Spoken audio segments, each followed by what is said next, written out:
merujuk pada pasal 280 huruf C Undang-Undang Nomor 7 Tahun 2017 tentang Pemilu. Adapun hukuman pidana paling lama 2 tahun penjara dan denda maksimum 24 juta rupiah. Dalam pasal tersebut berisi larangan untuk menghina seseorang, agama, suku, ras, golongan, calon, dan atau peserta pemilu yang lain. Meski begitu, Bagja belum menerima laporan dan temuan dugaan pelanggaran dari panitia pengawas pemilu atau Panwaslu di lokasi Prabowo melontarkan umpatan tersebut. Lebih lanjut, Bagja berjanji Bawaslu RI akan mendalami kasus ini apabila nantinya ada laporan masuk. Nantinya, Bawaslu akan meminta pendapat ahli bahasa guna melihat dugaan adanya hinaan yang disampaikan oleh Prabowo tersebut. Disinggung soal kemungkinan Prabowo dapat dinyatakan bersalah karena tidak menyebut spesifik siapa yang dimaksud terkait umpatan tersebut. Bagja menjelaskan hal tersebut termasuk materi pemeriksaan. Diberitakan sebelumnya, Prabowo mengungkit pernyataan Capres nomor urut 1 Anies Baswedan terkait kepemilikan lahannya dalam debat ketiga Pilpres 2024. Hal ini disampaikan Prabowo saat berorasi politik dalam acara konsolidasi relawan seprovinsi Riau di Gor Remaja Pekanbaru Selasa 9 Januari. Dalam pernyataannya, Prabowo melontarkan sindiran dengan menggunakan umpatan.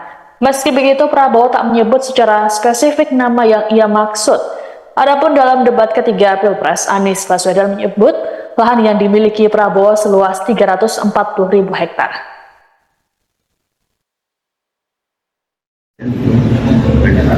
Kita lihat dulu ya, periksa.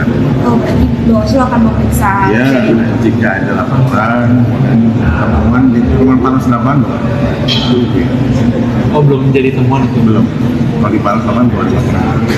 Tapi bisa dijerat sanksi kayak cuma soal apa tuh? Tentang yang itu. Kan tidak. Oh, bisa ya? Bisa kan.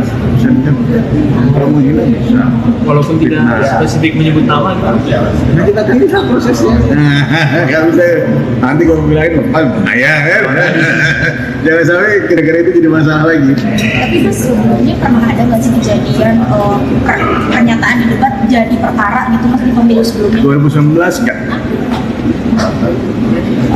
Yang saya ikut di 2019 kan, anggota dulu. Enggak, kamu itu dilaporin juga karena nyinggung lahan di Prabowo. Laporin Dari dunia di sini. ada tapi kemudian tidak kami tidak ada pemerintahan hampir tidak ada. Kerja pembahasan kami misalnya.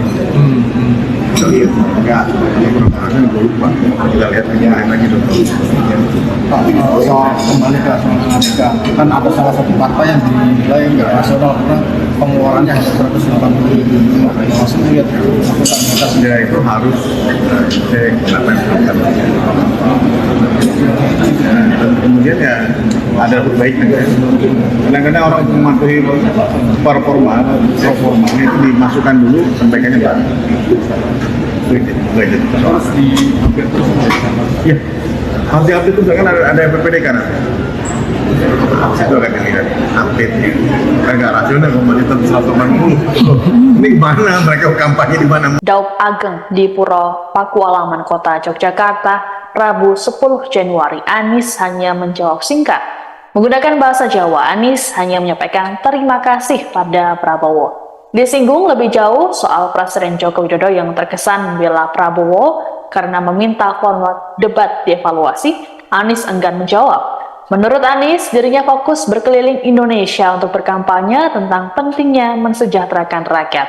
Anies mengatakan seharusnya materi debat dijawab saat debat. Setelah itu fokus menyampaikan gagasan pada masyarakat.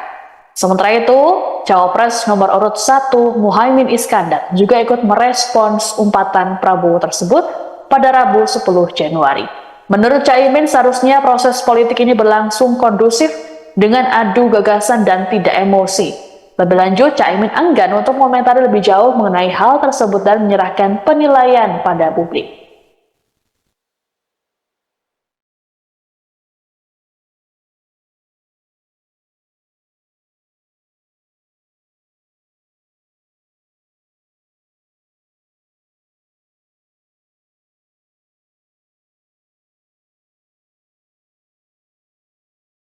Surya Chandra pada Rabu 10 Januari menerangkan prinsip yang dipegang oleh pihaknya adalah penilaian yang diberikan oleh masyarakat umum.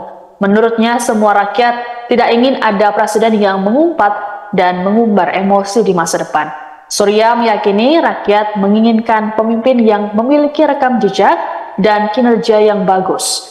Hal serupa lebih dulu disampaikan oleh Ketua Dewan Pakar Timnas Amin Hamdan Zulfa dalam konferensi pers pada Selasa 9 Januari. Hamdan mengatakan bahwa tak perlu untuk merespons balik terkait umpatan yang disampaikan oleh Prabowo. Menurutnya, semua hal yang disampaikan dalam debat merupakan kebijakan negara, sehingga menurutnya tidak dalam konteks menyerang pribadi. Adapun umpatan yang disampaikan Prabowo ini menurut Bawaslu bisa masuk pelanggaran pidana pemilu. Hal ini merujuk pada pasal 280 huruf C Undang-Undang Nomor 7 Tahun 2017 tentang Pemilu. Adapun hukuman pidana paling lama 2 tahun penjara dan denda maksimum 24 juta rupiah. Dalam pasal tersebut berisi larangan untuk menghina seseorang, agama, suku, ras, golongan, calon, dan atau peserta pemilu yang lain. Meski begitu, belum ada laporan terkait hal ini. Iya, pertama perlu kami sampaikan bahwa kami tidak perlu merespon balik apa disampaikan oleh Pak Prabowo. Kami hanya ingin menyampaikan bahwa apa yang disampaikan dalam debat kemarin adalah menyangkut masalah-masalah kenegaraan, masalah visi dan misi, serta masalah kepemimpinan. Jadi tidak ada yang keluar dari situ, dan saya kira rakyat dan para pemilih perlu mendapatkan gambaran bagaimana sebenarnya pandangan masing-masing pasangan calon terhadap suatu persoalan kenegaraan, termasuk masalah-masalah etika. Itu bukan persoalan personal, tapi persoalan kenegaraan yang tidak bisa didiskusikan di ruang tertutup karena menyangkut bangsa dan negara dan calon pemimpin negara.